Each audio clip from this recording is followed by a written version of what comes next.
Hey guys, welcome back to my channel. So today I'm going to show you a quick fix on how to use these Colgate paste on your face to get that instant brightness.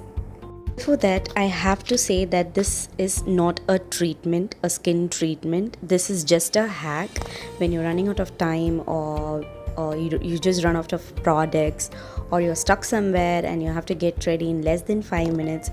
At that point of time, you can use this hack and you'll get that instant brightness in just 2 minutes.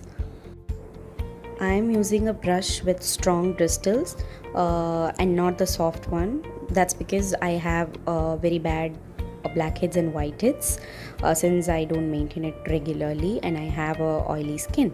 So if you guys are not comfortable with the strong bristle, you can always go with the soft one, and I prefer keeping this brush only for this purpose and not used for my teeth. Honestly, I didn't get any irritational feel while using this one because I saw this in one of the Instagram videos and I tried this one.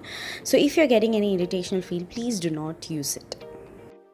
Tada! Now your skin is all exfoliated.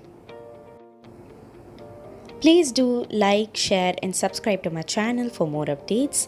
Until then, this is Sangeeta saying bye.